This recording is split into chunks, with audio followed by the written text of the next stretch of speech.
Assalamualaikum warahmatullahi wabarakatuh. Perkenalkan, nama saya Wazia Driwilmi, BP 2001081008. Saya dari Teknik Komputer 1B. Pada video kali ini saya akan menjelaskan materi instalasi komputer. Yang pertama, perangkat input-output. Input adalah perangkat masukan yang memberi perintah langsung berupa informasi digital pada pengguna. Selanjutnya, perangkat output atau output device adalah piranti pada komputer yang dapat menghasilkan atau menampilkan keluaran dari hasil pengolahan data. Macam-macam perangkat input seperti keyboard, mouse, touchpad, live pen, dan lain sebagainya, seperti yang terlihat pada gambar. Macam-macam perangkat output seperti monitor, printer, plotter, handphone, proyektor, speaker, seperti yang terlihat pada gambar. Selanjutnya, sistem komputer. Sistem komputer merupakan komponen yang berhubungan antar bagian. Sistem komputer terbagi menjadi tiga. Yang pertama, hardware. Sering disebut sebagai perangkat keras yang merupakan komponen berbentuk fisik dan bisa disentuh dengan tangan. Contohnya keyboard, monitor, CPU, mouse, dan lain sebagainya.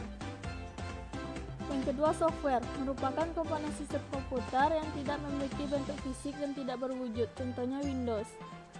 Lalu binware, bisa disebut dengan orang yang memakai atau perangkat intelektual yang menggunakan dan mengoperasikan perangkat komputer.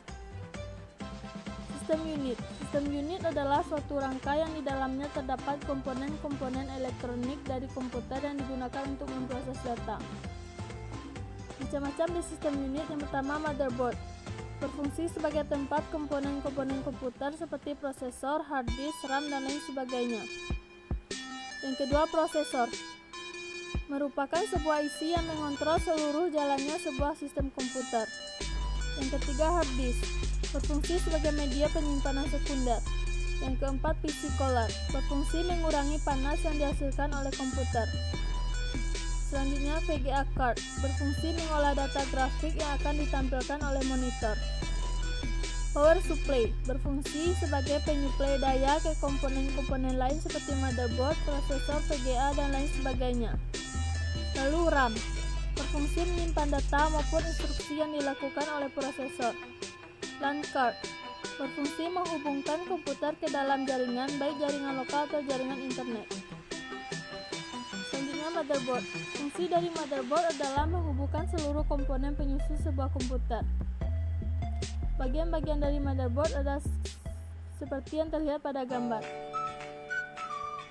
Jenis-jenis kabel. Yang pertama, kabel VGA. Yang kedua, kabel DVI. Yang ketiga, kabel HDMI. Yang keempat, kabel USB. Yang kelima, kabel audio. Yang keenam, kabel IDE. Selanjutnya, kabel SATA, kabel eSATA, kabel frontal panel, kabel jaringan, lalu kabel firewire, kabel power. Selanjutnya, basic input output system atau BIOS. BIOS adalah firmware pada sistem komputer yang berfungsi untuk inisialisasi perangkat keras saat komputer dihidupkan dan memberikan layanan untuk menjalankan perangkat keras kepada sistem operasi atau perangkat lunak lain saat komputer hidup. Fungsi dari BIOS yang pertama sebagai pengatur tahap awal proses pemulaian komputer. Yang kedua, menjalankan perintah POS. Yang ketiga, mengatur konfigurasi dasar pada perangkat komputer. Yang keempat, memberikan informasi dasar pada perangkat komputer. Selanjutnya, baterai CMOS. Biasa juga disebut dengan CMOS RAM, adalah sebuah baterai yang digunakan oleh BIOS untuk tetap aktif meski tanpa aliran listrik. Selanjutnya, booting. Dapat diartikan sebagai proses untuk menghidupkan komputer saat sistem operasi mengambil alih proses. Urutan proses booting saat komputer dihidupkan, prosesor menjalankan BIOS, dan kemudian BIOS melakukan POS, yaitu memeriksa atau mengecek sebuah hardware yang ada.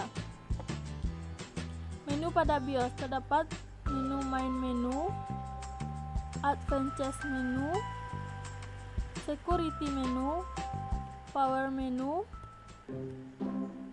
boot menu, dan exit menu. Selanjutnya perakitan pada PC. Langkah-langkah perakitan PC. Yang pertama, membuka casing. Buka sekrup penahanan di bagian belakang casing, kemudian copot penutup sebelah kiri casing. Lepas semua komponen yang ada. Yang kedua, memasang prosesor ke motherboard. Langkah pertama, membuka soket prosesor dengan cara menarik pengait ke sebelah kiri dengan pelan-pelan dan hati-hati, kemudian tarik ke atas. Buka besi penutup prosesor. Yang kedua, memasukkan prosesor dengan cara memegang tepi prosesor dengan 3 jari. Yang ketiga, memasang pengamanan dengan cara menekan hati-hati besi pengait agar prosesor aman di tempatnya. Yang ketiga, memasang heatsink atau kipas prosesor. Pasang heatsink di atas prosesor dan sesuaikan dengan kaki tiap-tiap heatsink. Yang keempat, memasang RAM. Tancapkan RAM ke soket secara perlahan hingga soket saling mengunci dan terdengar bunyi klik. Yang kelima, memasang power supply. Pasang power supply sesuai tempat yang disediakan. Setelah dirasa pas, kencangkan bodi power supply dengan baut hingga power supply kuat. 6. Memasang motherboard ke casing. Selanjutnya, memasang DVD RAM, DVD RW. Yang ke-8, memasang hard disk. Yang ke-9, memasang kabel CD atau DVD drive dan hard disk. Yang ke-10, memasang konektor USB dan audio. Selanjutnya, memasang kabel power LED. 12. Memasang kabel dari power supply ke motherboard. 13. Menyambungkan kabel ke arus listrik. 14. Menyambungkan ke monitor. 15. Tes komputer pada PC. Setelah semua selesai dan terpasang dengan baik, maka sekarang lakukan uji coba pada komputer. Sekianlah yang dapat saya sampaikan. Saya akhiri. Assalamualaikum warahmatullahi wabarakatuh.